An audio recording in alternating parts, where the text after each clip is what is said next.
Good afternoon, good evening, wherever you're listening in the world. I first off want to thank Centrifuge for bringing us this far in the process.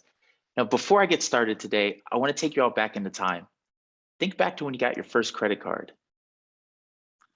Now, think back to some of the first purchases you made. Now, think back to when you saw your credit score for the first time. If you're like me, you have no idea how that score came to be. Hello, my name's Evan Liepart, founder and CEO of Kiddiekredit. So what's the problem?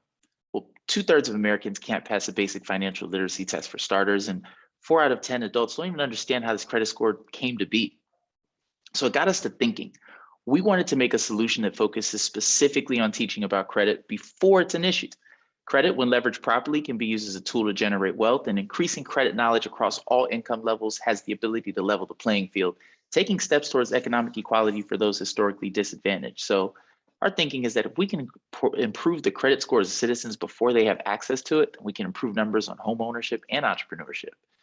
So cute idea, but how do you do it? The way our product works is simple. An admin assigns chores or activities for the child to complete. After completing them weekly, they'll be issued a credit score based off of performance, which will determine how many rewards they get, which can be used to redeem items monetary or non-monetary, depending on the parent. And what is this credit score, you ask? It's simple. We created an algorithm that parallels traditional FICO models. So think of a missed chore like a missed payment. The longer you've had a chore, like the longer you've had a credit card. And anytime a child says, hey, mom, can I get this? Hey, dad, can I get this? Think of it like an inquiry. As for myself, I'm a professional mentor to youth, co-founder of the Black Men Talk Tech Conference. And as a serial entrepreneur, I believe entrepreneurship is the key to economic equality. And to increase access to capital for all, we must increase credit scores. Mike Gross, our head of education and COO, has taught financial literacy and entrepreneurship to inner city youth for over 15 years. Our CTO, Vic Moreno, was previously a lead engineer at AWS, senior engineer at Noom with a master's of science and finance. So not only does he code at a high level, but he also codes with a financial brain. Wish I had more time because I'd go through all the remaining team members. I assure you they're equally impressive.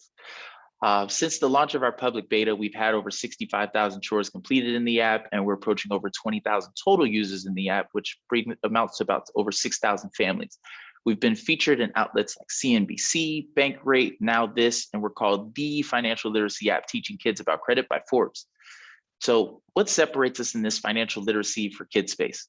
Well, partnering with Equifax has been huge for us. It's validated us as a thought leader in effectively teaching credit to youth. We want to be focused on credit. And with that stated, we've built over 100 hours of educational content in the app that's going to be catered towards a preteen audience. So Equifax was a key partnership for us. Not only do we have them, we're also working with the YMCA, and we've also secured an MOU with a very large buy now, pay later company, which we're pretty excited about. Just can't say it here. Now, I know you guys are thinking, yeah, that's cool and all, but how does this make money? Our business model is B2B2C, as we work with organizations and municipalities looking to provide additional resources to their intended audience at a rate of $50 per year per family unit. We've decided B2B2C instead of B2C because, for one, we feel having organizational support can help around engagement and also eliminates having to monetize from the audience that needs this product the most, but doesn't need to pay monthly for an additional service. So what we're trying to do here is give kids a head start. Right? What we do is we give these organizations the ability to add activities to the family unit. So instead of it saying Evan clean room, Evan make bed, it can also be Evan ask mom to sign permission slip. Or on a credit union or community bank side, it could be rewards, could be $50 to open a savings account. We just want to get these organizations involved in the family conversations. And winning this pitch competition will really help us take our products to the next level, as the funds will be used for further development and improvement of UX. Thank you all for your time, ladies and gentlemen. Again, my name is Evan Liepart, and this is Kiddiekredit.